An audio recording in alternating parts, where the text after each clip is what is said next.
Hey everybody, today we're going to be doing an updated form trait tier list. The last one I did was about a year ago, and when I originally did that video, I was trying to be very fair to the different traits. Despite the fact that there were 2 or 3 of them, 4 debatably, that just completely dominated the entire list, that you basically took in every single situation. And when I made that video originally, I shoved a lot of traits higher up the list than they should have been, because I thought, like, if I just say take this, this, and all the other ones are bad, that won't make for a very fun video. Because I do make tier list videos, particularly for new players, for players who are trying to learn the game, and just saying take this and this, everything else is bad, it doesn't really help your brain juices get going, and that's not a very fun video. Well, since then, the developers have added flaws, which we will go over, and they have done some balance rework on the traits that have opened up the field a lot more. There are some clear winners still at the top, but instead of take this one, and everything else is bad, I would generally say that there's like 5, 6, 7, 8 choices, and if you do certain builds, there are now certain traits that will do good, they'll just generally do really good, right? So consider this to be far more of a fair list that will be much more relevant to people even as they are better at the game. I definitely got a little bit of pushback in my last tier list video where people were like, you put that in B? That's not really that good. And I was just trying to be fair, which I don't really need to do as much in this video. So in addition to that, for people that just clicked on this for a tier list, you can go to the end of the video. I'm doing 3 different categories. We're going to do regular traits, including adaptations. Then we're going to do mounts. Then we're going to do flaws. And that's because when I was originally doing the video, it made no sense to include mounts in the regular traits. It just sort of clogged up the list. And definitely flaws need to be compared against other flaws, because otherwise it just gets weird. And it ended up being very too big, very messy. And truthfully, there's like a few flaws that you can take in most situations, and there's a few flaws that you can't take in any situation. So even having them on the regular list just clogged it up. And mounts are generally the same way. The regular traits are the most interesting ones to talk about. And since the last year, there's been, let's say, large flips in the meta, very, very large flips in the meta that have made some of them outrageously good in certain builds. And that also needs to be talked about. So before I go any further, again, you can skip to the end of the video if all you're interested in looking at the list. But the rest of the video will be, and I do make these tier list videos to get people's brain juices going. I like talking about, well, you could take this trait in this situation, or you could take this trait in this situation, because people that play a lot of multiplayer, they're going to generally know what the good traits are just because they play against other people. And if you lose to someone using the good traits, or if you talk to other people using the good traits, you're generally going to figure that out, right? Single player people, on the other hand, generally exist in more of a closed environment, and they don't really have anybody to talk about because they're playing single player. So I use these tier list videos especially to discuss and get people ideas to do fun builds and say, like, you know, this isn't the best, but hey man, if you do it like this is actually kind of playable. So yeah, make sure to like, make sure to subscribe, make sure to leave a comment down below. That not only helps Age of Wonders 4, but I would be lying if I said it helps me most. Or if I didn't say that. If I didn't say it helps me most, it obviously helps me the most, and that's why I say it. So let's just be honest there. It helps me out immensely, which is good for me. So, I think that's all that needs to be said for the setup of the video. Now, I'm going to try to keep this much shorter than my last trait tier list, because I don't think traits need to be that long. I think it's much easier to discuss when we just kind of go over them. I can just briefly say, if a trait's not really that good, I can say it's just good for this. If a trait is good, I can just say it's good for this. We don't need to be spending, in my last trait, I think I spent like 5 minutes on each trait, and that seemed a little bit excessive. So hopefully this isn't 2 hours long. Now, I did keep adaptations in the normal trait. That's because of exactly one. What is that? One, Arctic. Arctic adaptation is the only adaptation that I would say is actually legitimately worth putting 1 point into. Now, if I do go another year before making another trait tier list, do know that that is because Arctic puts you in the cold north, which does allow you to do some things like take mammoth mounts for frost resist, or take inner frost for frost resist, because in the north, you will is it called Inner Frost? Yeah, it is called Inner Frost. Generally in the north, enemies will be doing like about 1/3 frost damage or 1/2 frost damage. So it kind of lets you counter build enemies a little bit. But importantly, the biggest thing is you go in the north, you get liquids. Liquids are irrefutably significantly better than any other good magic material. Now, if there is a balance done to liquids where plants are brought up and liquids are brought down, even if it's not by that much, if anything happens at all, this will impact Arctic adaptation. It's literally only good because you can get liquids, and liquids are quite good. So Arctic adaptation, I'm going to call, I actually put it here as a B tier adaptation. Generally, it's like in between A tier and B tier, because sometimes you just spawn near the north anyway, and then it becomes useless. And sometimes you spawn in the south, and then it's outrageously good because you get liquids. At either rate, Arctic adaptation, I have it down here as a B tier, but realistically, as for what I just described, yeah, it's weirdly good because liquids are so good. So that just is worth discussing. Desert adaptation, I put this in F.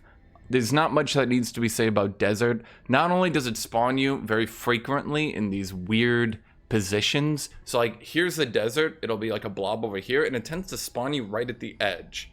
So you would need to like walk into the desert. The desert also has a lot of drawbacks. Generally, it's just F. Don't put a trait point into it. Desolate adaptation has the same problem as desert, where it often puts you at the edge, but it even gets worse because they do not design the desert map, or sorry, the desolate map gen to have cities on the inside. The inside of Desolate will not have sheep. It will often not have pre-gened map locations. The map will generally spawn locations that it wants you to settle on that will be about, it'll generally have about 2 mana crystals and a magic material. It might have more, but it will never have less. If it is an area that the map is like, the map generator is like marked as a city location, it will have about 2 magic materials, say 2 mana crystals and a magic material, and that'll be like in one area. Desolate does not have that, so this is totally useless. Swamp, I don't, this just doesn't do anything. There's no real advantage to Swamp. Now, again, if you just want to do this because you think it's fun, then go for it. But I'm just saying from a pure power perspective, Arctic is actually strong. Snow has lots of synergy with Tomocromancy, Cold Dark. Desert has no synergy with anything. Desolate has almost no synergy with anything and is actively a downside. Swamp doesn't do anything. If you really want to do a river giant, then you, I mean, it's not water giant or whatever it's called. I don't know. This takes us to underground adaptation. I'm going to call this D tier. That's because underground adaptation can be useful if you're going with the one society trait for it, but on its own, I would say generally speaking, underground adaptation is not very good right now. It's playable. You can definitely do it. You're not ruining your game, but you will have to work way harder to make underground work. Yeah, that's all I really have to say. For most of these other traits now that we're going to be talking about, as we go through offense, I'm going to talk about their optimal usage. So especially with the adaptations, I was talking about their optimal usage. So some of these traits are good in most situations, and some of these traits are not really good ever.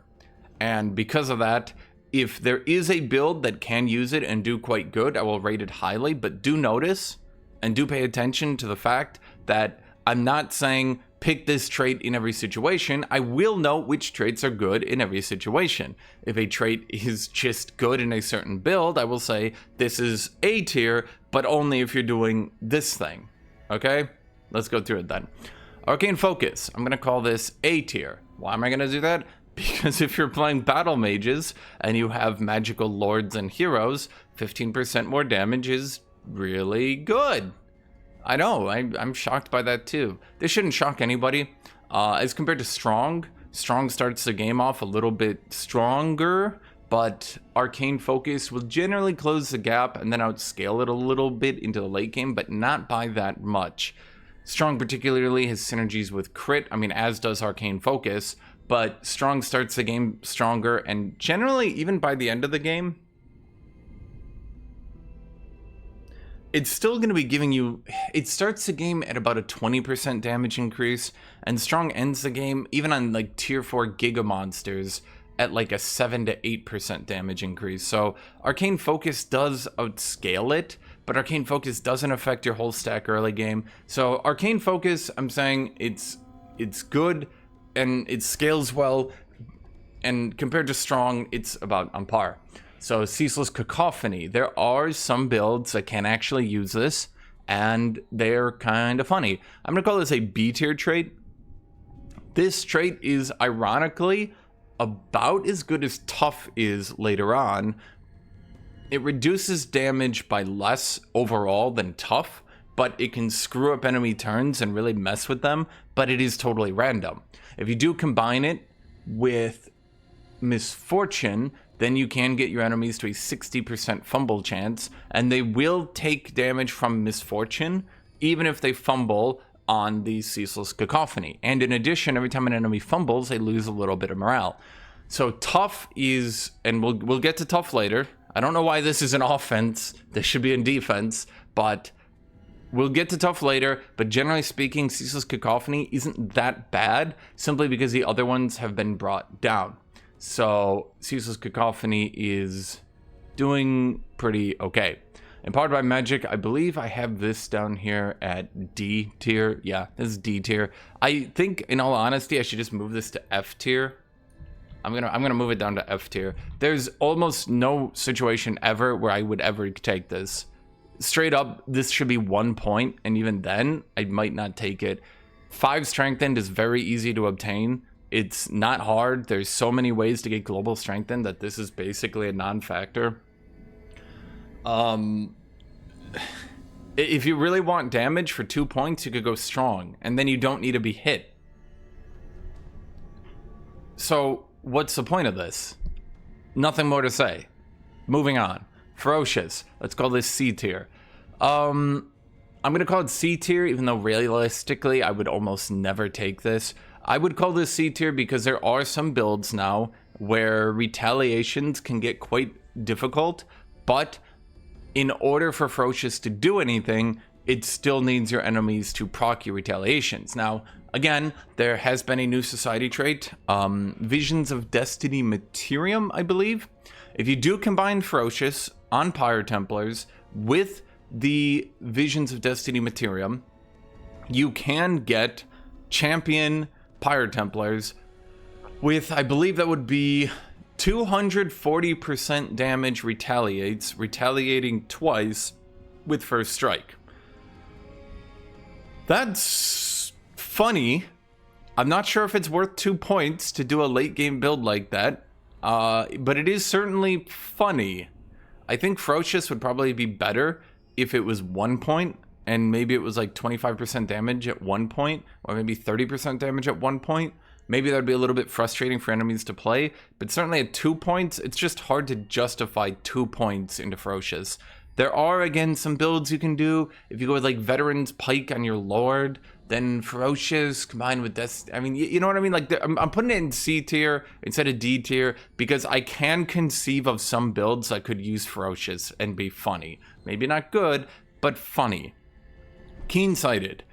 Even though this is basically unusable, I'm going to call it A tier. Why is it basically unusable? Because ranged units are so bad that this really doesn't matter.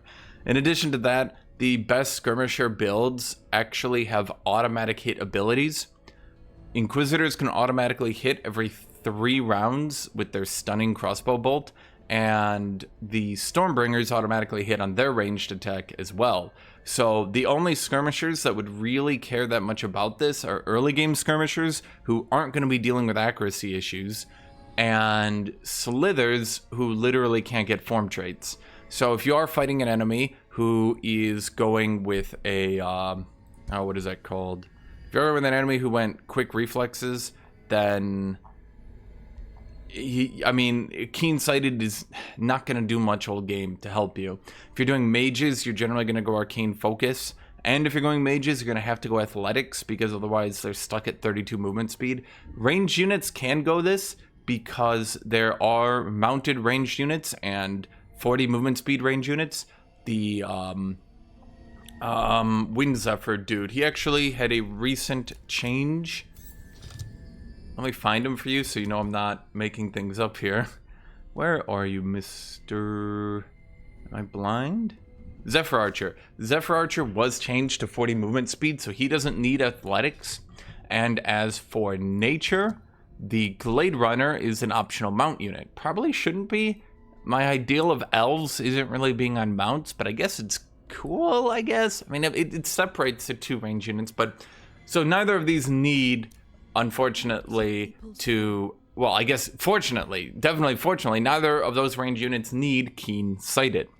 Unfortunately, range units are really bad right now and basically unplayable. They've had their job totally stolen by skirmishers, but give it a year. I mean, I want this video to last for a while. If there is, like, a year from now, an update to ranged units, maybe Keen-Sighted would be good. Because I don't know if the new range units, because if we look at some of them at any rate, some range units do have automatic hit abilities, like Longbow with Long Shot always hits. Or again, if we look down here at the Zephyr Archer, why is this not alphabetized? Why is this not anything? If you look here at the Zephyr Archer, he always hits as well, so they wouldn't actually need accuracy, but the Glade Runner does, and if they do add more range units that do need accuracy, then Keen-Sighted can be good. This also improves your auto-resolve a little bit if you ever do auto-combats with range units, because your AI generally really likes to be accurate with its shots. So if you have Keen-Sighted, your range units will generally stand a little bit back. This also means if you're using a Ranger hero, that they will generally stand a little bit further back and be a little bit smarter. Okay, Sneaky. Sneaky is one of these things that I'm going to call this B tier. Why am I going to call this B tier? Because Sneaky in builds that can use it actually leads to the highest damage multiplier in the game, 25%. This is obviously much better than Arcane Focus, this is better than Strong, and generally speaking, Sneaky is really, really good when it's good. What are the downsides? You have to play for it really, really hard. And not every unit can be sneaky every round. But there are funny builds where, for example, you have Dragoons, and Dragoons with Sneaky can actually be quite devastating. What is the problem? Then you are running with a build, unfortunately, that doesn't really have a good trait for the early game. Because Reavers aren't exactly the fastest fellows in the early game, so Sneaky, generally speaking, won't do much until you have Dragoons. But if you can get Dragoons with Sneaky, it can be an outrageous power spike to sprint right past an enemy, shoot them in the back. That's a 25% for flanking, plus another 25% for flanking. That is an outrageous damage multiplier and can actually lead to rather hilarious one-shots if it crits as well. So Sneaky, I'm going to actually put in B tier as not good in any build, but is actually particularly decent in one build. Strong, I think this is A tier. It's really good in the early game. It does scale pretty decently. As we get into like the later game, like tier 4 charging units, tier 4 charging units will have 27 damage, knights have 31 damage. At that point, going from 31 to 35 is not really that big a deal anymore. I mean, it'll be down there at like 10% damage. If they're double, triple, or even quad enchanted for damage, then we're talking about maybe 7 to even 6% damage this is giving you. But in the early game, Strong is quite good at helping out your Warrior Lords deal damage. It's quite good at helping out your units deal damage. Dead enemies don't fight back because they're dead. It just doesn't scale that amazingly. But Strong is quite good in the early game for just clearing things out. Yeah, and most of your early game units, except for typically your support unit, will pretty much all use Strong. So, as compared to Arcane Focus, which only affects one unit for most cultures and 2 units... No, actually... I think only one culture gets more than one battle mage at start, unless you RNG off something like Devotees of Good. So Strong is just generally, on your early stack, your turn 1 stack is just going to be pretty good. Overwhelming Tactics. I'm going to also call this A tier, because while in normal builds, this isn't really that great. It's a 10% damage plus a morale damage when you're standing next to an ally and hitting an enemy. In that situation, you'd probably just rather go strong because it helps your early game significantly more and doesn't have any conditions. The one exception is if you're doing barbarians. Overwhelming Tactics Barbarians is a pretty typical build to get some early game crit, because then not only are you getting 10% more damage when standing next to an ally, but you're also getting more critical damage, so it's actually more than 10% damage. For example, on a tier 1 shield unit, before they're enchanted, they do 10 damage. Then on a crit, they would do 14 damage. So on a crit, they would actually do 50% more damage. Or, sorry, 50% plus another, well, you know what I mean. So, wow, okay, I did the math so wrong in my head that I can't even think properly now. You get my idea though, right? So on Barbarians, Overwhelming Tactics is pretty good. Pack Tactics is unfortunately not really good on anybody.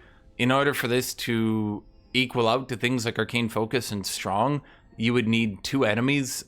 You need 2 allies adjacent to the enemy. That really doesn't happen ever. It can happen if you're group beating down someone early game, but if you're group beating down someone early game, you'd probably just rather have Strong. So I put Pack Tactics in C tier, but realistically, I'm actually going to move that down to D tier because there's really no world where there's not better choices for this one. Okay, Hideous Stench. Hideous Stench is... Oh, I think I actually... No, I did. I put this in C tier. I was really debating on Hideous Stench. It's not really that good, but it is kind of good. It's probably not good enough for 3 points, but it would be way too good at 2 points. Hideous Stench is definitely one of those choices that is interesting because you can definitely make it work in the right situation. Just giving enemies -2 status resist can stack with lots of other modifiers to get really funny things, like if you did Nightmare Mounts with Tyrants, take 1 flaw, do Hideous Stench, Nightmare Mounts, get Tyrants.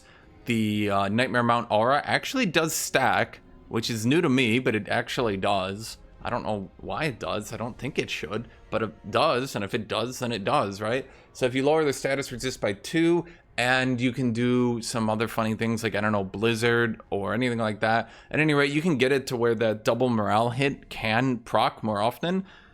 And if potentially you've got 2 units in range and they drop morale, I mean, you just know what I'm saying, right? Or if you're doing Pyre Templars with Athletics, it would be a bit hard to get through the early game. But you could also make that work by just lowering the resist of a unit doing almost entirely magic damage. That's pretty good. I'm putting it in C tier because there's almost always better choices, but it's one of those things where it's like, yeah, this can work. It just is a bit rough due to the early game, and it's a bit rough due to the fact that due to how snowballing works, you'll generally do better just snowballing to the build anyway, having a slightly weaker build much faster. Okay, let's move on to defenses. Let me just take a point out of here so he's highlight when I go over them. Elusive. I put Elusive in D tier. Realistically speaking, I just don't think this is very good. 5 defense and resist against retaliation and opportunity attacks is fine for 1 point. This isn't even like that bad of a choice. It's just that it's kind of tough to choose this.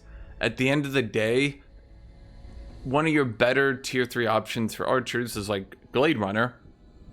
Glade Runner, you could just get Swiftfoot Raptors.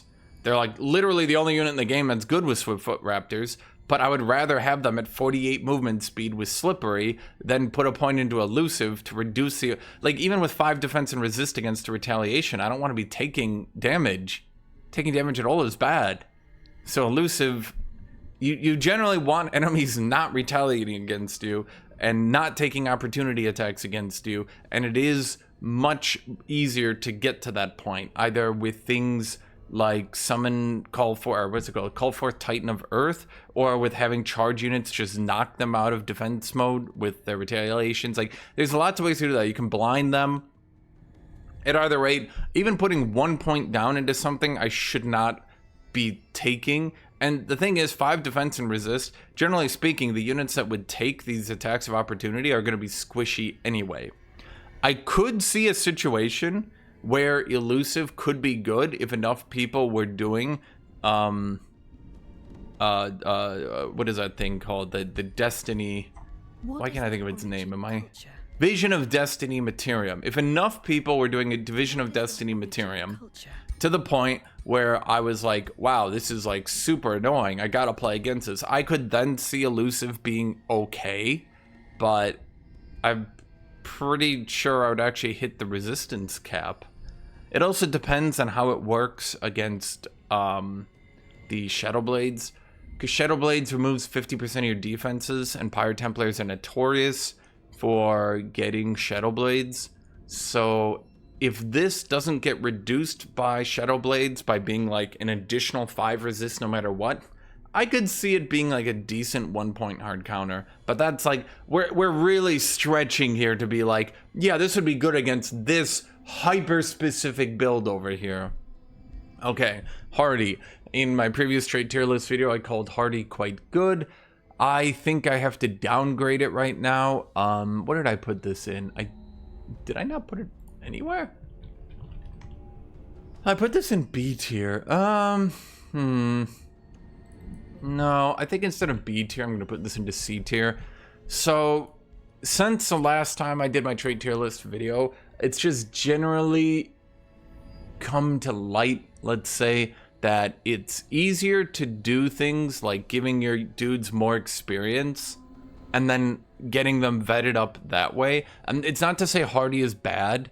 I don't think Hardy is bad at all. In fact, it's just that there's a lot of better options, and particularly with flaws, you can take a flaw, reach a 2-pointer, and that'll generally be better than taking Hardy as a 1-pointer. Hardy is fine. I don't think it's bad, but it's like C tier because I just often in all my builds come up with a better option that scales better. Hardy is still fine if you're having some difficulties in the early game, particularly keeping your dudes alive, but realistically, I just have some difficulties with it. Bulwark has seen a come up, obviously, with the nerf to tough and the nerf to resistant. You could take tough and resistant, you could just get 2 permanent defense, 2 permanent resist, and okay, so what was the point of Bulwark if you could take either of those options? So what is Bulwark doing now? Okay, so why is Bulwark now going to be a B tier? I am calling a B tier. The developers have made some changes, both to some, well, I should say adding a new unit, the Paladin, who's got Smite entering defense mode. So that's a way to get a unit into defense mode in a pretty easy way. The Exemplar also got Graceful Defense, Grace when entering defense, as well as Emboldening Allies entering defense mode. So we have 2 different units that can enter defense mode.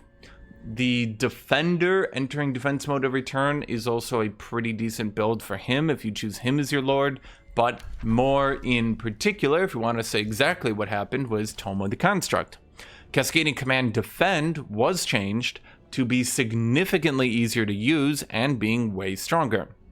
It is now a very cheap spell, which is great for spamming it on builds that don't have the most combat magic, because at the end of the game, you might end up with like 120 points of combat casting if you haven't built Astral or Shadow, and you can build lots of items for it, and you can get a lot of combat casting that way, but even then you would need liquids to get to the plus 20 casting, so there's some problems with this, right? At any rate, Cascading Command Defend, I do say at any rate a lot. I watched some of my own videos and I was like, boy, I say that word a lot. Well, I should say those words a lot. So this was changed to get Defensive Masters. Now that means you enter defense mode at the end of your turn. So you can Cascading Command Defend over your line, then move your line into formation, wherever they need to be, and you don't need to remake the line until your next turn. That makes it significantly easier to use than just putting all units in defense mode on cast. In addition to that, it now has the 2 negative status effects dispelled, which just generally makes it pretty good to spam even into the late game. So having units that can get in defense mode even into the late game more consistently, as well as having a spell that can put you into defense mode consistently, has made Bulwark less of an early game cheese trait and more into a trait you can actually build for to use. That takes us to Herbivore. Lots of people have figured out how to clear quite easily with lots of stronger units, particularly due to some updates to cultures. It's just generally easier to clear in the early game now. There have been some slight changes to the enemy's combat AI that are a little bit tougher, but I would say overall, you know, on the scales of power creep, both sides got a little bit tougher, but I would say the players got a little bit stronger, even with the enemy AI improving a little bit in battles. So Herbivore, in addition to constantly making your units act weird, generally just really isn't needed anymore. So I believe I put Herbivore, I put it down in C tier. It's like usable, but I don't know. It's 2 points. I would much rather Herbivore was like reduced to 1 point, heal 10, or maybe 1 point, heal 15, and lose the gain positive effect. Or maybe even had a cooldown, 2 points, and I had like a 2 cooldown on it, maybe. At any rate, it's a bit rough, Herbivore. Definitely not as good as it used to be. That takes us to Inner Fire, Inner Frost, Inner Radiance, and Inner Lightning. Inner Radiance is obviously new, if you haven't seen this one before. So, where would I rank all these? Okay. As compared to before, they're pretty much all the same. Inner Lightning used to be outrageously good because Lightning Evocation, even Lightning Evocation into 3 times, was potentially the toughest thing you could fight.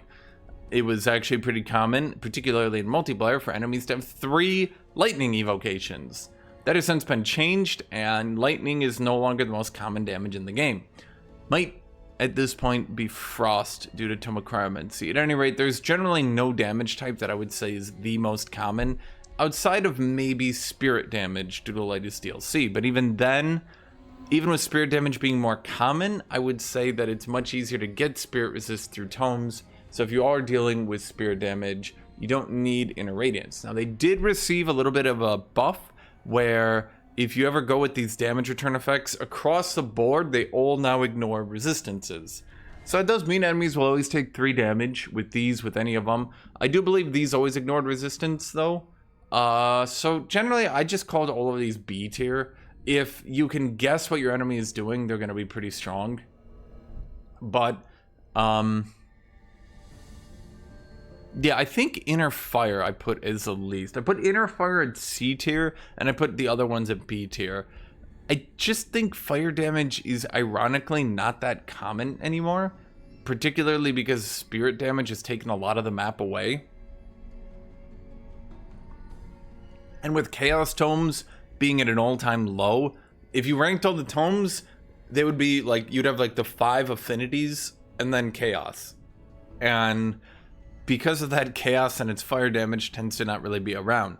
Materium also has some fire damage, but not to the same amount that Chaos does. Anyway, I'm going to call all these B tier. If you can correctly guess what you're going to fight, they're good. Otherwise, I just think there's... fire damage is on sale. It's bargain bin. It's just not that good. Poisonous, I put in D tier. Sorry. I don't think Poisonous is as good as the other options, and it doesn't even give 3 Blight resist. I would actually say Poisonous might be even C tier if it gave 3 Blight resist, but only is C tier. In addition, while these ones stay the same 3 damage the entire game, Poisonous gets less and less chance of poisoning enemies as the game goes on. So not only does it have the problem where who gives a crap about poison, because as the game goes on, I don't care, you don't care, like, ooh, 4 damage, ooh, maybe even 8 damage, like, who cares, right? But as enemies get more and more status resist, as they get higher and higher tier, Poisonous has less and less of a chance of even proccing. Even with the update the devs did last Giant Kings, they did do an update in Giant Kings removing most poison immunity and removing most blight resist. Even then, I just don't think poison, it's just not as good as the other options. It's just not as good. This brings us to quick reflexes, which I do believe, yes, we put this one in A tier as well. As you might imagine, most things in A tier are just like build makers. They're just outrageously good. A tier is pretty much, these are really, really good. B tier is, yeah, these are gonna be fine. C tier is like, look, if you really work at it, but I'm going to call quick reflexes A tier. Whereas before I said, who cares? Why is that? One, range units are significantly more common than they were a year ago. Battle mages are pretty decent right now. We got skirmishers are doing pretty decent right now. Even though inquisitors have one auto hit ability, the rest of their range abilities they do need to actually hit. So while their first volley might ignore quick reflexes, after that you can get some good dodging in. It's also particularly good against just the PvE camps across the map because, and tell me if you get tired of me saying this, enemy range units like to be accurate. So they come in and they shoot you. If you have quick reflexes, they come in even closer to shoot you, which allows you to absolutely destroy them. They also have a large tendency of, instead of taking 2 shots with decent accuracy, they'll run right up to you and take 1 shot with good accuracy, which actually will lead to less DPS. So not only does quick reflexes make ranged enemies easier to kill because they're coming closer, but it just generally significantly reduces the damage you'll take.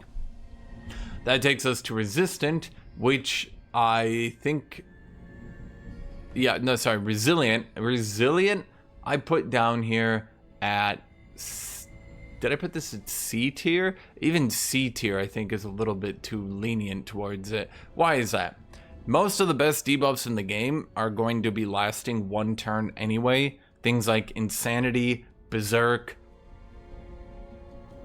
Mind Controlled. I guess Mind Control sometimes lasts 3 turns, but Dominate is permanent.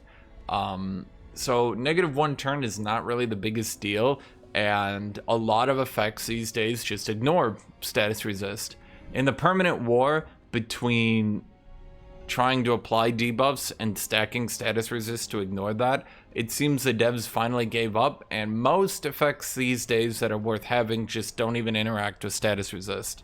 So I think Tome of Cycles having its Blight Blades automatically apply Decay, as well as, if we look into here at the Material Tome of Decay was probably the end of it, but Sundering Blades also ignoring resistance was definitely not helpful as well. Really, Tome of Decay was a death sentence, in my opinion, because at that point, why even take Resilient anymore if it's not going to do anything? And maybe the devs should rework it a little bit, but for now, I just don't really think it's that good. Realistically speaking, I should put Resilient down here in D tier. I just don't think there's really any world where you actually want to take Resilient anymore. That takes us to Resistant, which I'm going to put in D tier as well. Why? Because whereas Tough gives you defense and resistance against melee attacks, which are very common and very commonly come in both damage types, Resistant only gives you a defense and resistance against magic attacks, spells, and other effects. Well, here's the problem. Not only does this not affect range damage, I should say the ranged unit type damage, skirmisher damage, this only affects magic damage and spells. So we have a problem here where Tough affects all melee damage, but Resistant only affects half of ranged damage.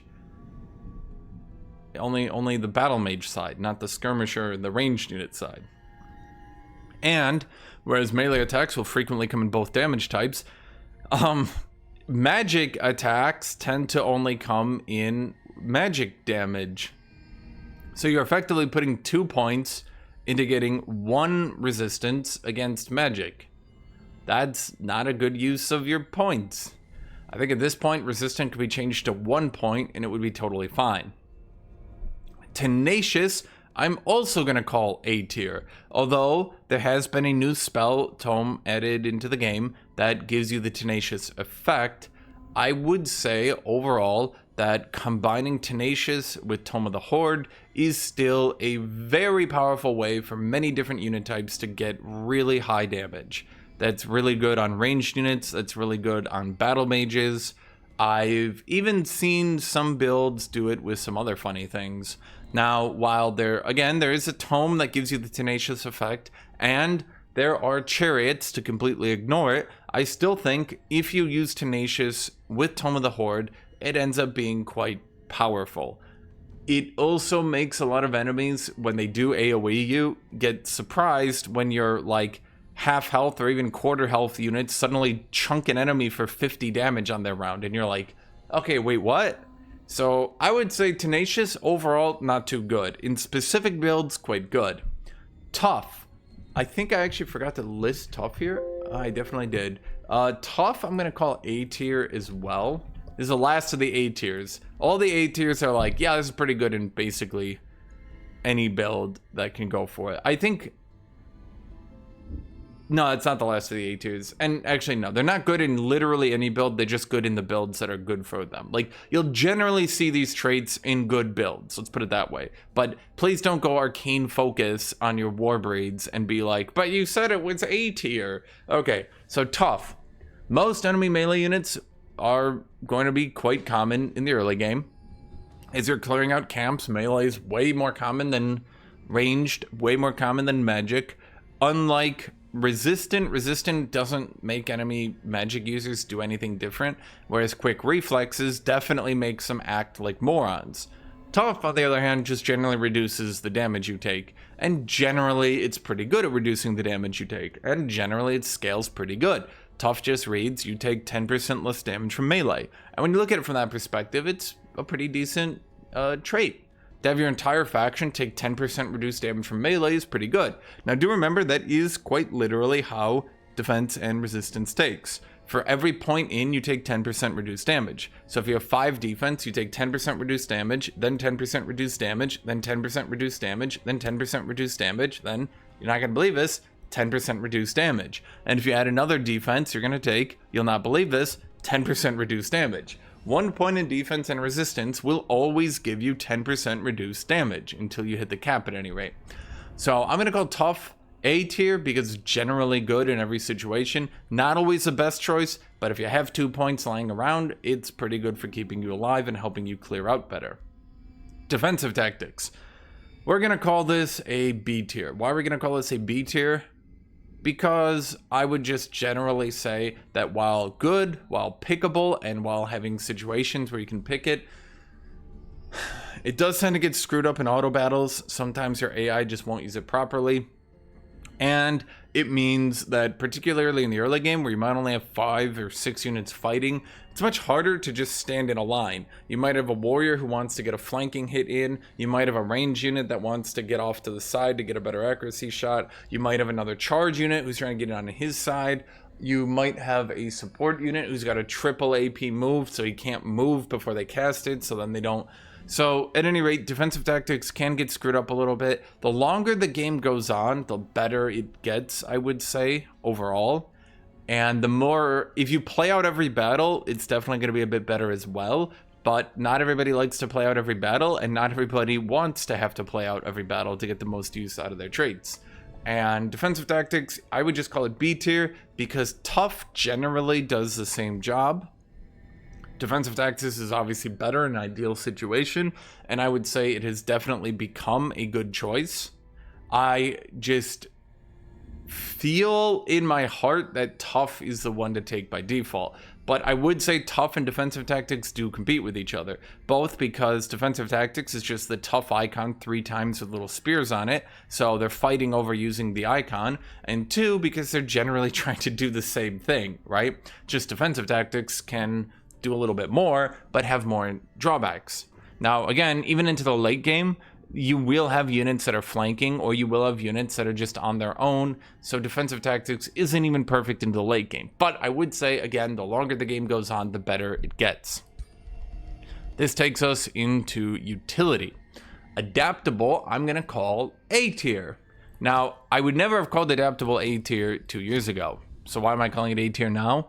If you are doing certain builds, like knights, adaptable is invaluable. It is outrageously good. In addition to that, certain people have figured out that just getting your dudes leveled up really quickly is really strong. It's just generally strong to have legendary rank units, even of tier 1 units. So adaptable has gone up just because people have liked it more and used it better, and it's gone up because there's certain builds in the game that are just using it way better than they did in the past. So yeah, adaptable, I'm just going to call A tier. It's very powerful. Cheerful, I'm going to put down here in C tier. Now, while they did remove morale from Renown, the blunt matter of fact is if you want to get to full morale, you will get to full morale quite easily. Tome of Revelry is pretty common and will allow you to get to full morale in a pinch. Exemplar is sometimes used and helps you get to full morale in a pinch. They did also buff the spell from the Exemplar Tome. The Tome of, not Exaltation, I get it mixed up every time. Tome of Supremacy, Anthem of Victory came down in cost. So Anthem of Victory is way more usable at the start of the battle. Once you have the Order Orb, that's 3 Strengthen, 3 Favor, 15 Morale. So you can start battles at huge morale. Mystic Summoning gives morale. Feudal Monarchy gives morale. If you have Paragon of Order, you'll just sit at full morale on your entire board. There's just lots and lots and lots of ways to sit at full morale. So full morale is not the problem. So I'm going to call Cheerful C tier. On the other hand, I'm going to call Cold-Blooded now A tier. Why is Cold-Blooded A tier and Cheerful is C tier? That's because enemy builds that want to lower your morale are now significantly more common. In addition to Tyrant Knight being buffed out of this world and being actually quite a powerful unit right now, people have figured out that actually Nightmare Mounts stack. Actually, that aura stacks. And that's strong. People didn't know that. Everyone assumed it just didn't stack until someone checked it and they were like, wait, what the hell? So that aura stacks. Yeah. In addition to that, there's just more people using Warrior with Vicious Killer to get outrageous morale debuffs onto enemy. There is also the new tome for Shadow. Let's find that one right here. Tome of the Revenant, which gives every single undead Vicious Killer to just drag morale down on a kill, potentially rout your entire army on a kill. Unholy Champion is now just a 2 hex radius 10 morale drop with no chance to resist. Revenant Whispers can start you in the battle with 2 demoralized. Summon Fallen Angel has automatic Remorseful, cannot resist on hit. Ray of Corruption is 3 automatic Remorsefuls in an AoE. Surely, then you understand what's happening here. It is much stronger for 1 point to resist morale drops and then just keep yourself at full morale by using, again, things like Paragon of Order, by using the Anthem of Victory, by using, if you guys want to know another one, another quite good one, is if you're going Nature Tomes, you can actually just use Exhilarating Pollen for 15 global morale. You can use Tome of Revelry to get the 50% morale gains, and then whenever you kill a unit, that unit gets 5 morale. You can also get Inspiring Killer. I think that's on some Celestial units. I think that's actually just a Celestial Transform, right? Inspiring Killer. I mean, lots of order ways to get morale, but you get the idea, right? So it's very easy to sit at full morale, but it's not as easy to resist getting morale bombed out in 1 turn. It's very easy, in fact, to get morale bombed out in 1 turn. You guys have watched me play. I have literally routed, and I've watched other players get literally routed in 1 turn.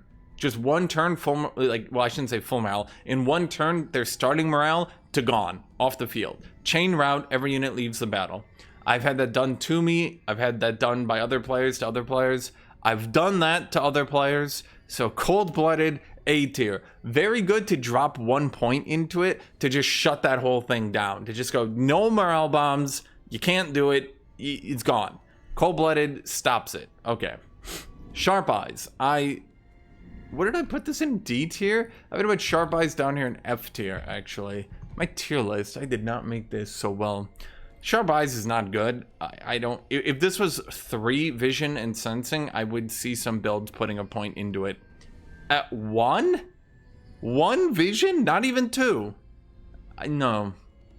Fast Recuperation. Fast Recuperation, I put this down in C tier. I used to think this was quite good, as did a lot of people. And I do believe there's a lot of situations where fast recuperation can be useful. Oh, I should also mention, where was Tenacious? Was that an offense? Where are you at, Tenacious? Tenacious. I should mention one thing about Tenacious, is that as you're clearing the map, all those units that enter battle at like half HP get affected by Tenacious. All those units that enter battle with even like 20% HP remain, or yeah, all those units that enter battle, and even if they've only taken 20% damage, instead of reducing their damage by 20%, it gets reduced by 10%. Do you get the idea? So Tenacious is actually much better than it appears. It's one of those things, you have to use it, and once you do, if you use it with Tome of the Horde, you'll be like, oh, I get it now. Yeah, that works really well. The only thing Tenacious doesn't do is affect your Lord, which does matter, but it's pretty good. Fast recuperation, it's fine. I think it's C tier. It's fine. It's just often it's better to go with better options. It's fine. I think it would be better if it was changed to regen 5 for 1 point, so you could slot it as a 1 point into builds easier. Putting a whole 2 points into it is a bit rough.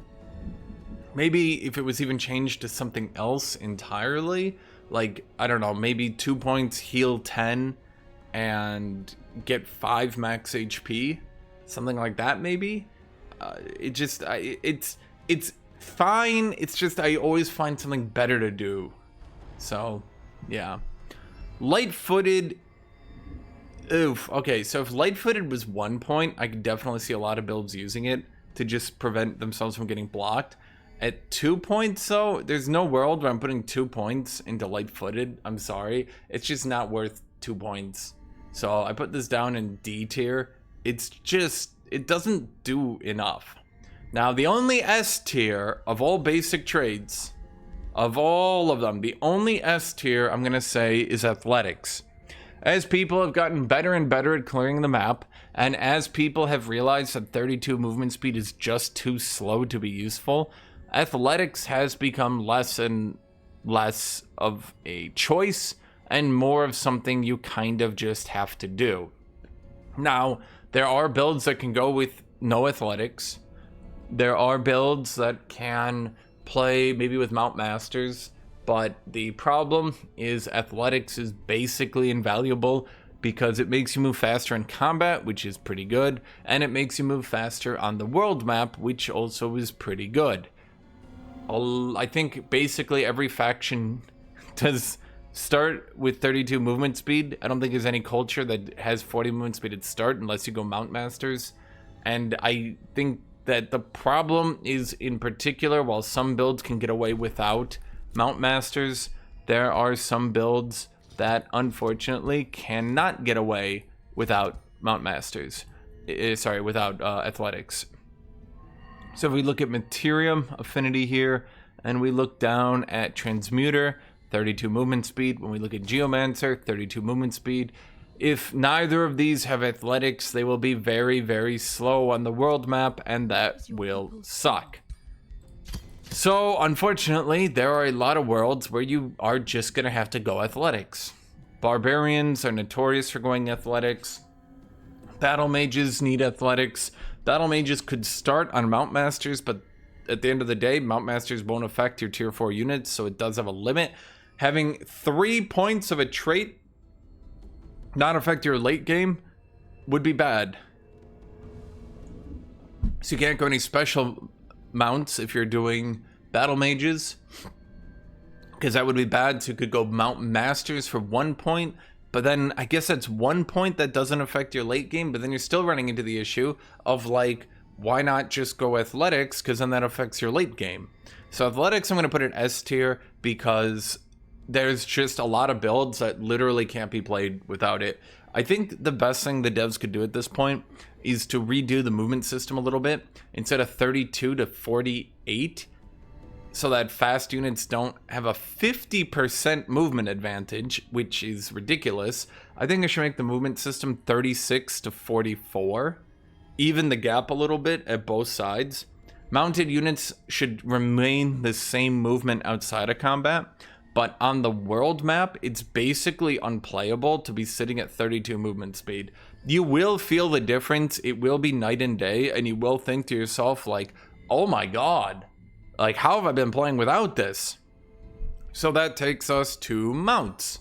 Mounts, there's a lot of them, but they follow generic patterns where we can easily get through mounts in probably 10 minutes. Okay, so any flying mount is S tier. So all flying mounts have tooltips like this. They're all going to be the same thing. Flying mounts are so good, they all have the same tooltip. You can have different aesthetics on them, but at the end of the day, they're all the same thing. Okay, all flying mounts are S tier because they give you flying movement. That's it. Flying movement is just overpowered. There's nothing else to say. You can actually read here. You get more vision. It costs less to move across any terrain. And in combat, you totally ignore all zones of control, which is ridiculous and outrageously overpowered and probably needs to be changed at some point. At either rate, flying mounts are all S tier, especially because here's the big deal. When you go flying, most factions have an early game unit that can be mounted. Like, let's say I don't even know. Let's say I'm going to do a Tyrant Knight build. So if I decide to go Blessed Dragons, this will make if I'm playing Feudal, my early game Defenders will now be flying. Then my Aspirant Knights will now be flying. Then my Tyrant Knights will now be flying. So it helps me the entire game outrageously hard. Whereas if I decide to go, for example, I don't even know, Elephant Mounts, this makes my units that are already mounted, they don't get any extra movement speed. Because they're already 48, flying gives you better movement speed because you use less AP to go across terrain, right? So flying gives you better movement speed. It allows you to ignore zone of control. It doesn't give you any HP or anything like that, but it doesn't have to. Elephant Mounts, on the other hand, would give you 15 HP, which is good. And then it doesn't give you any more movement speed, and then you become a large target, so you can be shot very easy. So that's not great. Elephant Mounts are fine. Just getting that much HP is fine, but it's just not on the same level, I would say, as flying mounts. Okay. At A tier, then, is going to be Mount Masters. That's because putting 1 point into Mount Masters is pretty effective. Even if in the late game you end up being mounted, so let's say I'm going to do a Tyrant Knight build, it's still effective to go 1 point into Mount Masters, so my early game units can be mounted. Heroes will always be 48 movement speed no matter what, but let's say I'm going to do, I don't even know, Barbarians into Tyrant Knights. I'll just use Barbarians again as an example. All my Defenders are now mounted, so they have 40 movement speed.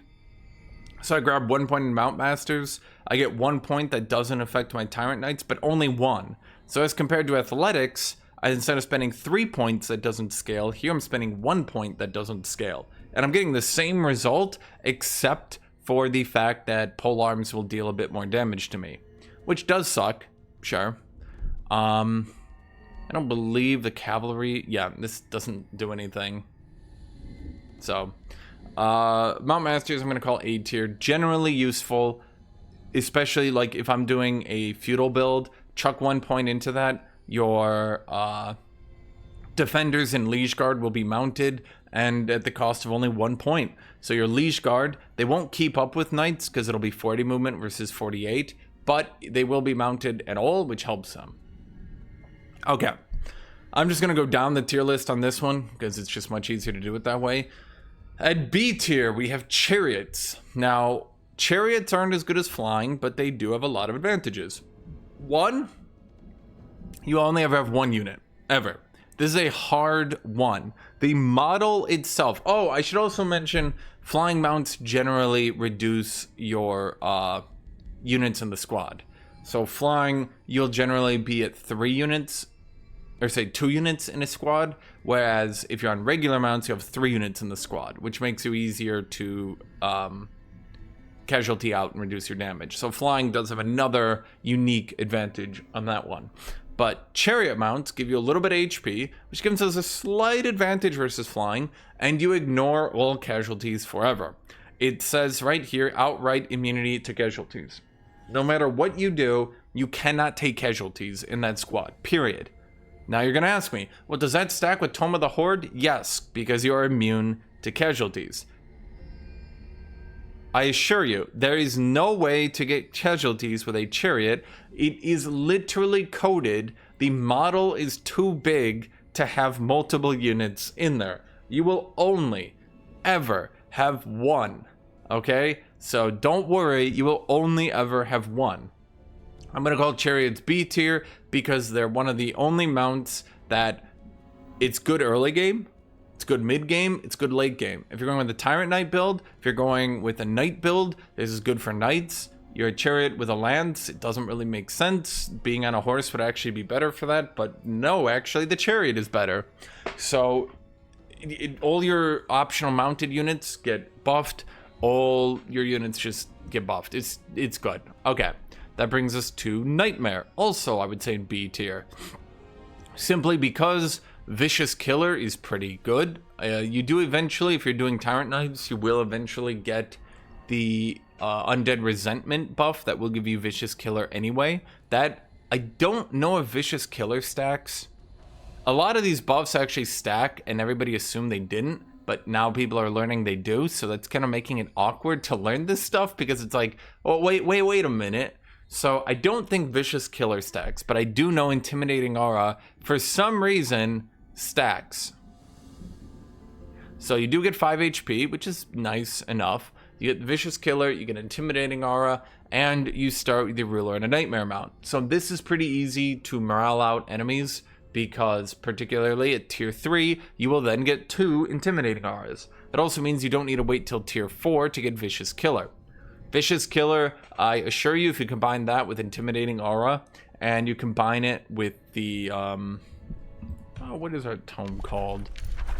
You know, sometimes my brain don't work so good. Doom Herald, if you combine that with Doom Herald, with Joy Siphoners, because Joy Siphoners does steal 8 morale on single shots, so you hit an enemy with an 8 morale single shot, then you hit them with Intimidating Auras, then if you kill a nearby enemy, they're just gone, they're off the field, they're bye. So, Nightmare mount I'm actually going to call B tier, kind of just due to an oversight. People just literally didn't know it stacked. Now, into the C tier, I'm going to put every mount that, generally speaking, is okay. Like, they kind of scale. They're just not going to scale as well, in my opinion, as the other ones. Now, if you're not doing a morale build, I don't think Nightmare is going to be that great. But I would also say, you know, to be fair, that Vicious Killer and Intimidating Aura are just pretty good on their own. I mean, you don't need to be doing a morale build to still be routing enemies with morale. So long as they haven't brought anti-morale in, it's still actually going to give you the win in longer fights, because they will route before you route. Okay, so C tier, we're going to put down here the unfortunate Dire Bear. Although Overwhelm is occasionally useful if an enemy is doing a Bulwark build and you can't knock them out of the defense mode, Overwhelm is pretty good at, you know, giving you an advantage into it. You do get 10 hit points.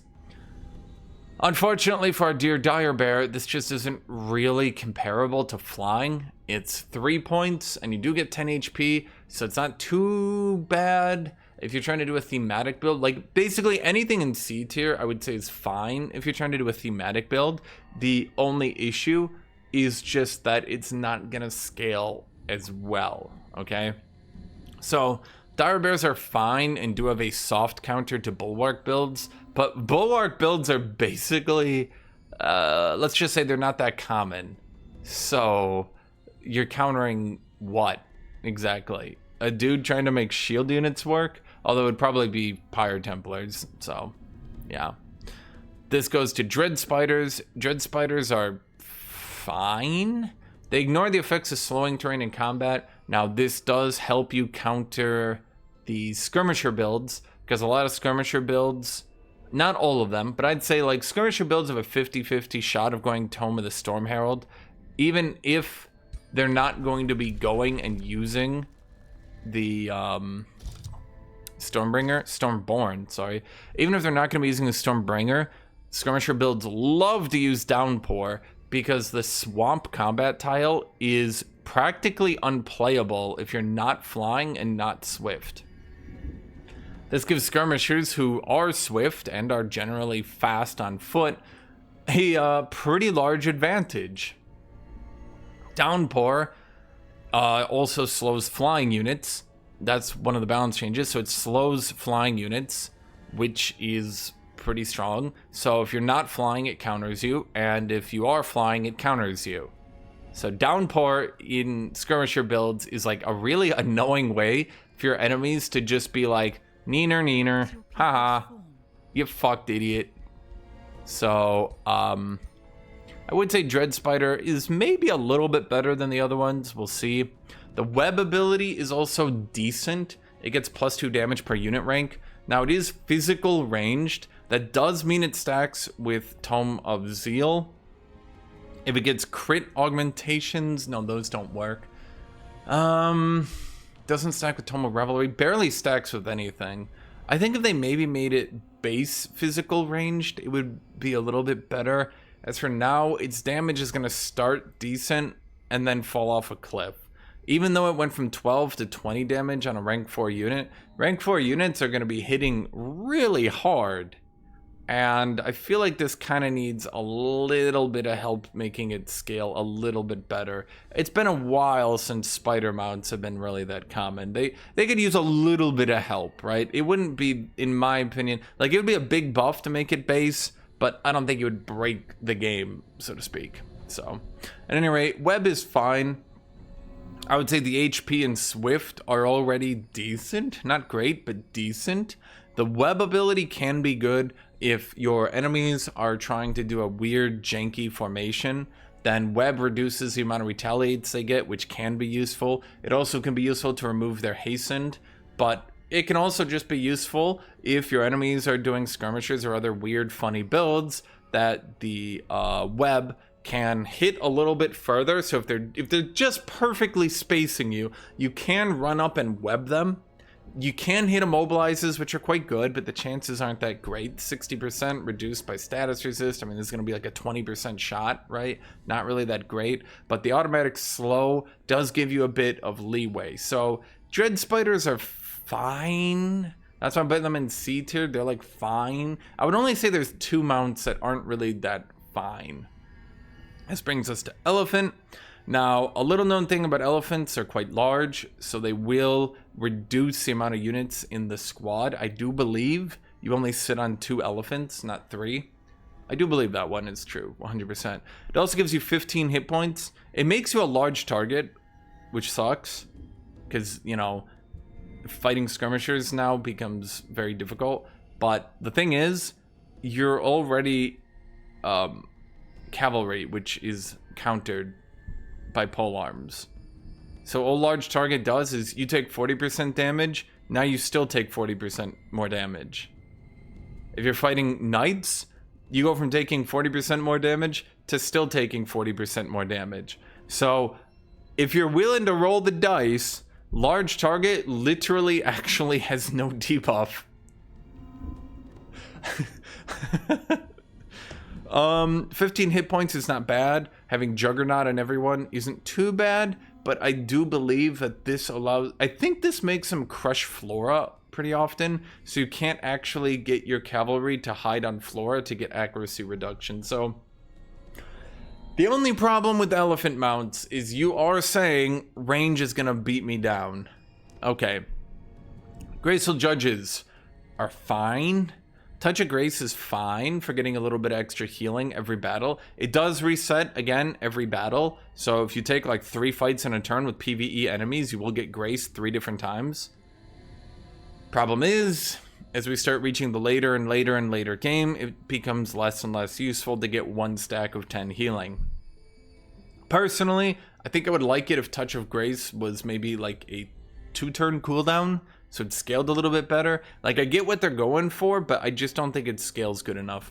Alternatively, I don't know. I think on my last video I said I was annoyed that this isn't a rhinoceros, even though it looks like a rhinoceros in the icon. I'm still pretty annoyed by that. I really wanted to ride on rhinoceroses. I thought that would have been so cool. Anyway, Griffin, flying mounts. Okay, so that brings us to the Mammoth, who I'm going to shockingly call C tier again. Okay. For basically the exact same reason of elephants, Large target doesn't have any debuffs unless you're fighting range. Juggernaut, it kind of sucks unless you're fighting range. You go down to 2 models, and instead of getting 15 hit points, you get 10 hit points and 4 frost resist. Mammoth is pretty relevant if you are playing in the north, so you can actually do Primal with Mammoth. Yes, that does actually work. Primal Mammoth on Mammoths is weirdly good. It's not as good as flying, but like it's weirdly good. Like it does actually work. It's very thematic and it does actually work. So that brings us to Unicorn. Unicorn, I think Unicorn is better than all the other C tiers. Don't get me wrong here. Of all the C tiers, I think Unicorn is at the top of the list. It's just like, they're not B tier, obviously. They're not D tier. So like, if I had to split this up, Unicorn would be at the top of the C tiers.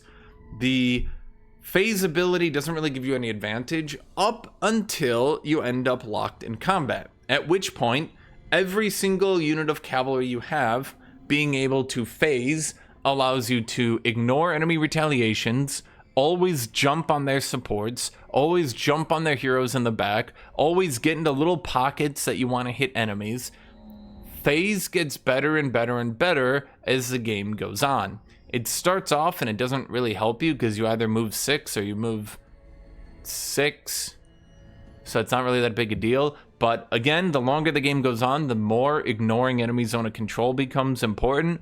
The more being able to run past enemies becomes important. The more that being able to jump out of people's retaliations becomes important. You're basically getting slippery. And importantly, this allows you to ignore any maps with mountains, bad terrain, anything. So Unicorn, in my opinion, top of the list. All these other ones are second to Unicorn, which brings us to the one that I would put at the bottom of the list. So all of the other ones, you've probably heard me talk about them, right? Like you've heard their upsides or downsides. All of those ones, except for Unicorn, like there are situations where they're better. There are situations where they're worse, okay? White Wolf, I'm going to put at the bottom of C tier. Maybe I should even have put it in D tier. Why is that? So Pack Hunter is very difficult to make good, as we've talked about earlier. So we get no extra movement speed on cavalry units. We only get the same movement speed as athletics, and there is an advantage to athletics over being on a mount. That is that you're not large, so you do not take bonus damage from polearms. So Pyre Templars don't crush you. So anti-large units don't crush you. So you don't have any downsides. Athletics has no downsides. You just run faster. Whereas being even on a White Wolf means you now take bonus damage where in the past you wouldn't. You don't start with 48 movement speed. Your optional mounted units only go to 40 movement speed. We get 5 hit points. So in a perfect world, we could just go like athletics. So what do we gain? Instead of going athletics, what is our advantage for being a White Wolf and opening ourselves up to a bunch of counterplay? We have 5 hit points, Pack Hunter, which is fine. Not that great, but like maybe 10% more damage, 20% tops. I mean, 20% more damage is good, don't get me wrong. The Enfeebling Howl ability, which is not, like, the actual White Wolf unit itself does 18 damage with 2 stacks a weekend. So let's just say that one's a little bit better. This one, not so much. Yeah. And that's it. So to open ourselves to all this counterplay, we get a little bit of damage. Now, while there are builds that could make this good, I just don't think that overall it's worth it. Which takes us to what I'm going to put definitely into D tier, Swiftfoot Raptor. Why do I call Swiftfoot Raptor D tier? Okay, I did a lot of thinking last night because I was trying to like disagree with myself. I was like, well, what build could this be good in? What build could this work in? And I was thinking and I was thinking and I was thinking and I'm like, none. Literally none. Every single thing that Swiftfoot Raptor does, Unicorn does better, with the one exception of having more movement on the world map. but not more movement once you use an actual cavalry unit. Now let me explain why that doesn't matter as much. Number one, any unit who starts the game mounted already has 48 movement speed, so Swiftfoot Raptors will not give them more movement speed. Number two, Knights, one of the best late game cavalry mounted units, already has Slippery and very fast movement. So if you want to do Knights, you're spending 3 points to give them 5 HP. And remember, Aspirant Knights already have all of that too. So you're spending 3 points to give 8 movement speed and 5 hit points to your defenders in a feudal build. Oof. Not like if literally no other mounts existed, maybe I would argue that would be good, but that would be because all the other mounts just the last man on earth type situation, right? So I just don't think Swiftfoot Raptors is that good. And again, Slippery, very fast movement. Guys, unicorns with phase do everything. Yeah, sure, it's got a cooldown too, but what I'm saying is, how many phases do you need to win a battle? You run in on your first turn and then you blink, and sure, you can't use it for 2 more turns, but what I'm trying to say here is, like, how many, like, I think Swiftfoot Raptors, if you move them to 10 HP would be too good, but the second problem, there are no end game optional mounted units. So if I go Swiftfoot Raptors and high culture, great. Okay, so my high shieldsmen, they're like zoom, that's good. My tier 3 battle mages, they're like zoom, that's good. Then my tier 4 battle mages are like, I can't mount. And you're like, and your build just wasted 3 points in the end game. So it is good. In certain builds, it's quite good in the early game. I would say that's the problem. Swiftfoot Raptors in the early game is super good. On optional mounted units, getting 48 movement speed, like holy crap. Turn 1, you're just like, whee! In battle, Slippery is super good for not staying right next to like a charge unit or something and having to retaliate against them, right? Hell, you could literally just walk behind a charge unit, hit them in the back, right? So Swiftfoot Raptor is super good for that. Now, is it good for your Lord? There's another question. Unicorn mounts can be very good for a Lord. You just teleport in a warrior, just boop, right behind an enemy Lord. Pop him in the back. Good, huge damage, big boom, couldn't even block it. Swiftfoot Raptors, what does your Lord get? Very fast movement, oh, they already had that. 5 hit points, you just spend 3 for 5 hit points. Slippery? You just spent 3 points for Slippery? I think I'd rather, because your Lord's already gonna have 48 movement speed. In that situation, I think I'd rather just give him Elephant so he could open the game at 95 HP. Also, do remember, I'm gonna give you a little secret here. It's kind of dumb. The easier it is for enemy range units to shoot you, the more they'll try to target you. So you can, ironically, make your Lord targeted more by range units by putting them on an elephant map. It's kind of stupid. Does actually work though. It's kind of stupid. Anyway, oh, absolute worst one, F tier. Yeah, Death Beetle. I nearly forgot because it's so irrelevant. I literally think Death Beetle could go down to 2 points. I think it could be the only mount you get at 2 points.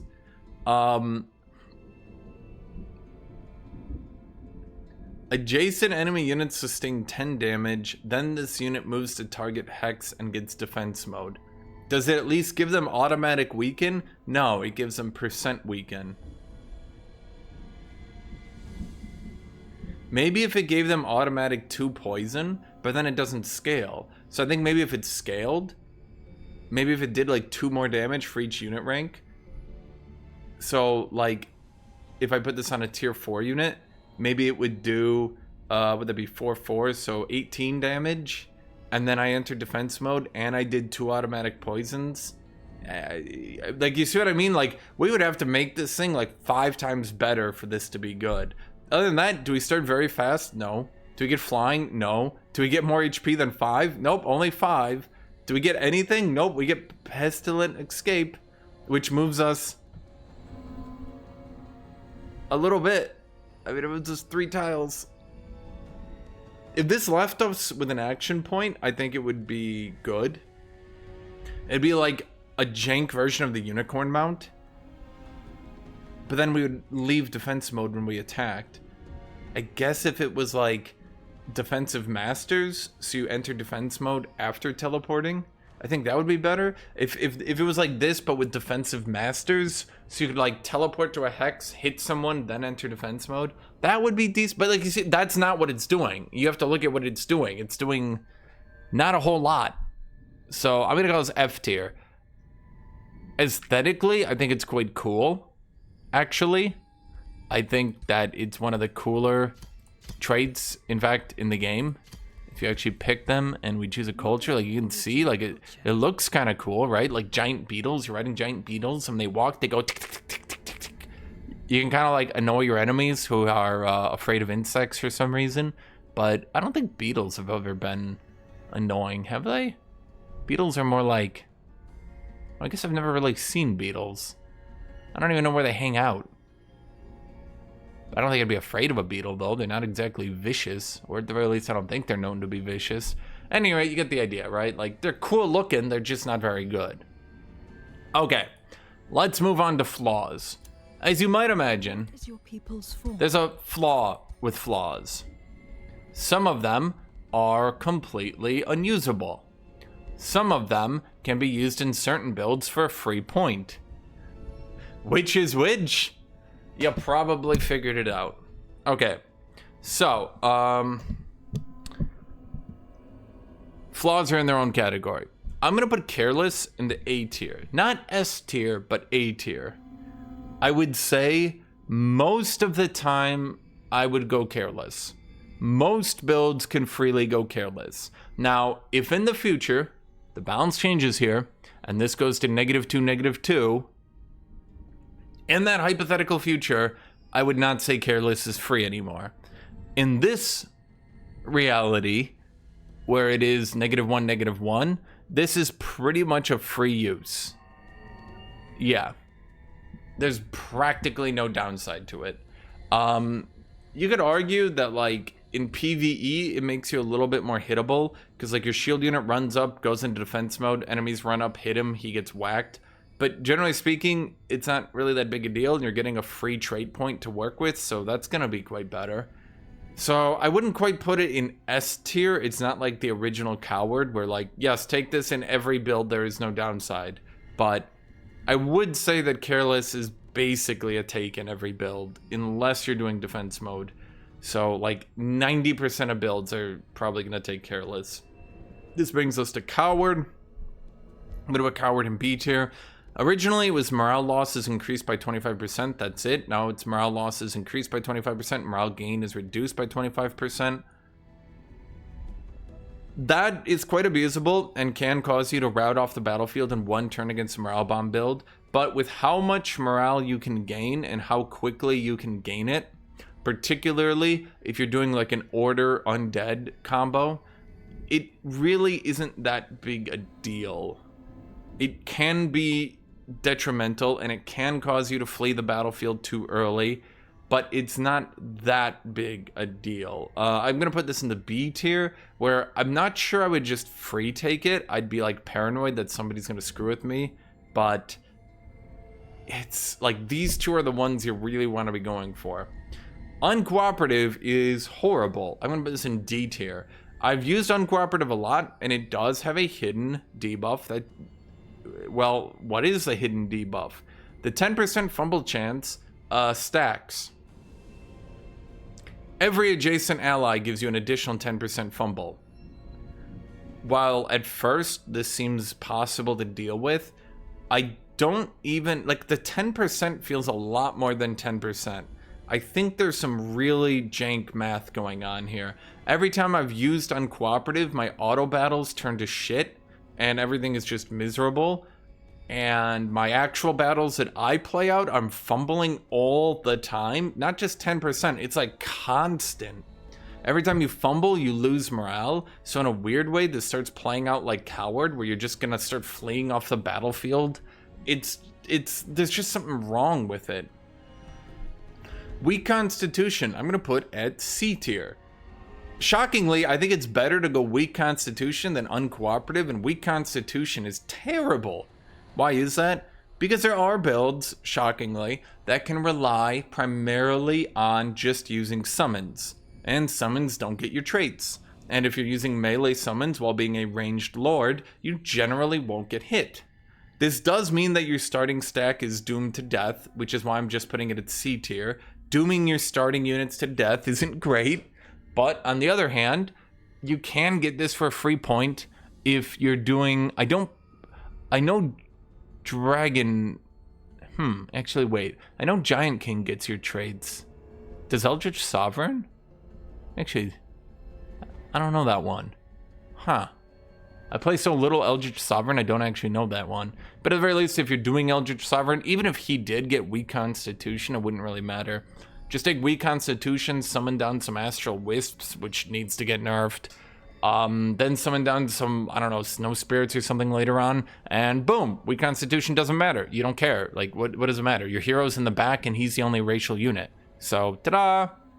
I would literally say it's easier to use weaker Constitution than Uncooperative. Uncooperative can still work, of course, if you're doing a mostly summon build, obviously, as can Careless, as can Coward sometimes, but I have seen your hero... I have actually seen people do summon builds and had their lord and heroes flee off the battlefield because he couldn't actually keep their morale up.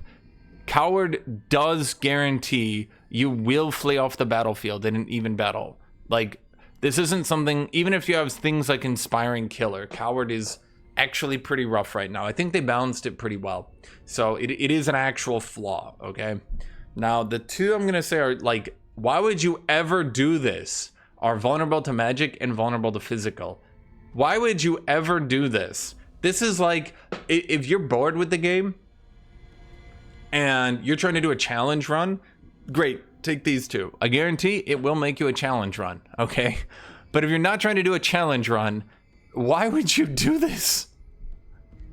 Don't do this. Okay, so then let's okay, here we're gonna go and we are going to close you and we're going to look at you. So in total, let's go over it. S in normal traits, so it's regular traits, okay? S, athletics. You know, I'm gonna have to do this because it just occurred to me that because these actually go down, it's actually a bit confusing for this one. Okay, so S athletics. This is just outrageously good. Most builds that can't get faster will just automatically have to use athletics until the movement system is squished a little bit. And I don't think it ever will be. So I think athletics is just going to be S until Age of Wonders 5. A, now these aren't all automatic grabs. I have mentioned that. Don't just take these because they're an A. Once again, if I see any of you doing arcane focus war breeds, you did not pay attention, okay? But A means in a build designed for it, they are invaluable. That's going to be arcane focus because of battle mages, keen-sighted because of range builds, strong because of melee builds, overwhelm tactics because of barbarians, quick reflexes because it just screws over any auto battle ranged unit, and it also has the unlike resistant, this does actually help screw over battle mages even, because they're going to AoE, then they're going to run up to attack, and if it's hard to attack, So quick reflex is good against two different kinds of units, screws over the auto battle ranged enemies, and if your enemy is doing a ranged build, it just makes you oh so frustrating to deal with. And of course, this does stack with a wind barrier ring, so if you have negative 85% chance for your lord to be hit by ranged enemies, you don't have to worry about cheeky rangers popping off on you. Tenacious because of Tome of the Horde. Adaptable because of feudal, both feudals really, just for knights. Cold-blooded because it just shuts down morale builds and generally will just win long battles. And tough because probably the weakest one here, but it's so good at keeping you alive in the early game. B tier, Arctic because liquids, Ceaseless Cacophony because it can actually stack with a Misfortune build and generally will help you win on morale. but it is very RNG, and you can go entire rounds without proccing it once, at which point you will be sad. Sneaky, because on funny little Dragoon builds, sneaking behind enemies and shooting them in the back gives you outrageous damage multipliers that leads to like 100 plus damage one-shots. Bulwark, because there are defense spam builds now, and there are some units that can lead into it even from the early game. Inner Frost, Inner Lightning, Inner Radiance, B tier. If you predict properly or if you start in the right area, these can be pretty good. Inner Radiance, due to all the spirit damage on the map lately, is pretty good. I would say in the past, Inner Lightning was like your automatic grab to help stop lightning evocations. But I would say if you're going to choose one just to choose it, Inner Radiance is probably your better choice right now. Unless you do a North start, then Inner Frost can be decent. Defensive Tactics, pretty good. Helps counter a little bit of everything. It does get better and better as the game goes on. Ferocious doesn't really do a lot. You can build for it, so I'm putting it in C tier because you can build for it. Hideous Stench is just not as good as other options.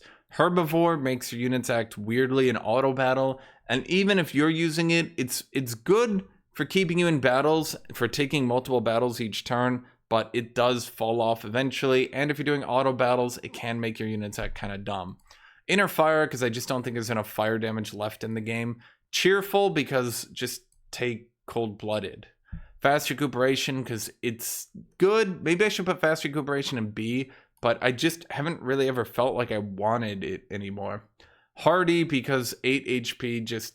Honestly, I think the big issue here is I'm going to put 1 point in. Most of the time, I think going adaptable is just going to be better. It is adaptable, right? Yeah. D tier, Underground, because Underground's just not very good, but it's the only way to get Underground builds for the majority of people. Elusive, because I mean, I've discussed it. It's just, I just don't think taking those hits is a good idea. You shouldn't be playing to take hits. It is only 1 point, and if you wanted to do a funny hard counter to Pyre Templar retaliation builds, it might be nice. But I think if you're fighting Pyre Templar retaliation builds, you might want to try a better solution. Poisonous, because it's just not as good as the other ones. I mean, it doesn't even have the same naming scheme. Resistant, because it only gives 1 resistance against magic damage, and it doesn't even affect range damage. Light-footed, because that just plan your turns better, I guess, but really just it would be a good effect. It's a good effect. It's just yeah. It can make auto battle turns take their order a bit better. That's about its only advantage, but Pack Tactics, because it's just not as good as Strong. Resilient, because it's just in the war between status resists and status debuffs, it seems Triumph is just making most status debuffs automatic, the good ones, and so Resilient is just falling off. And most debuffs that are being placed on you are, once again, they're either going to last 1 turn by default, or alternatively, they're just going to get reapplied every turn. So making them last -1 turns is not really doing that much help. Swamp Adaptation is worthless. Desert Adaptation is worthless. Desolate Adaptation is worthless. Empowered by Magic is worthless. Sharp Eyes is worthless. All of these F, worthless. Going into mounts. Flying mounts, we've talked about it. You get better vision range. You get less models in your squad. You move faster. Just outrageous. It also makes it so the tier 4 mounted units are now flying, which is crazy. Flying, ignoring all zones of control is crazy. There's just no strategy anymore. You just fly everywhere. Like, what the hell? Mount Masters, because even when you're doing a late game mounted build, you can toss 1 point in Mount Masters. And this will allow you to get more movement speed throughout the early game. Chariot mounts are also pretty dang good right now, because they completely turn off some of the Horde's debuff, so you can just get a 20% damage buff for free. It also makes your late game units way better, because now they only have 1 model. You are immune to casualties. You cannot have casualties, period. Nightmares, because people have realized the auras stack, and also with you getting less morale from Renown, and generally I would just say people have realized that morale bombing is way strong now. and turning on morale bombing early in the game can be good. And this also gives you HP and movement speed, so good. Dire Bear's fine, Dread Spider's fine. Dread Spider allows you to be swift and web, which gives some utility, but again, a ranged physical attack that doesn't scale has some problems. Again, I think if it was base and it could at least get a tiny bit of damage, it would be better. Elephant, 15 HP, is fine. Graceful Judge, once again, he just doesn't scale. He gives you 1 grace early game and that's it. I really wish he scaled a bit more. Maybe like a 2-turn cooldown on it is all I'm saying. But then it would be tedious to micro, so I don't know. Maybe just make it like every 3 turns you get a grace automatically. Then that would be less micro.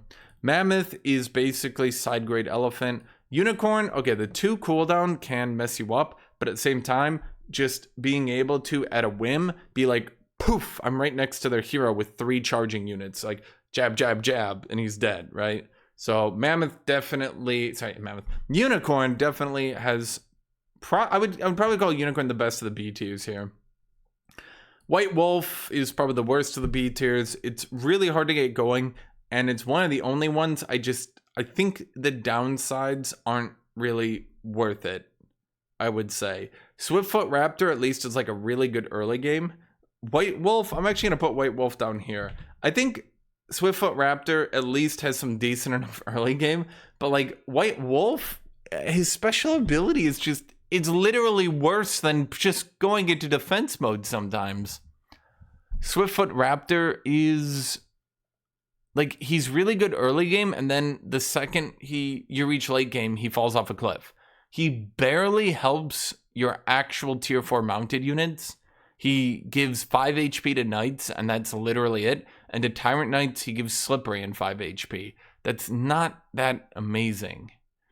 Death Beetle, we've gone over it. His ability is worthless. He would have to give 10 HP in his current state, or they would have to make his ability significantly better. Flaws, Careless is basically an auto grab in most situations right now. I think it'll probably, in the future, again, if it does get balanced to -2, -2, it won't be a free grab. But for now, in most situations, it is a flaw in that it does have a downside, but it's just not really that big of one. Coward is easier to work around, particularly because you can grind the whole map and it doesn't really affect you, but it will start to affect you, unfortunately, if you actually start taking battles. Tough or close battles, Coward will make you lose. And even if you don't lose any units in routing, being in routing is really bad. I do believe your Lord still counts as dead, even if he routed off the battlefield. Weak Constitution can be played around with summon builds, but we're starting to get into that category of like, this isn't really worth -1 point. Uncooperative can also be worked around with summon builds, but there's something wrong with the math here. It does stack, so you can get -20, even -30, or I should say 20 and 30% chance to fumble, but even then, it feels much worse than that. Like, I fumbled so much with this build, it's crazy. And the fumbling then also makes Coward keep turning on. I should say, not Coward turn on. It keeps making your morale worse, which can often make you feel like you have Coward because you keep fumbling and losing morale. Vulnerable to physical and vulnerable to magic. I think these are only for challenge builds. If you're challenging yourself to win a game with them, that's about their only use, I would say. So that's all the form trades tier list. That's everything I have to say. So thank you all for watching. Thank you all for being here. Once again, make sure to like, make sure to subscribe, make sure to leave a comment down below, and give me your opinion on what you think of this. So thank you for watching again, and bye-bye. Have a great rest of your day.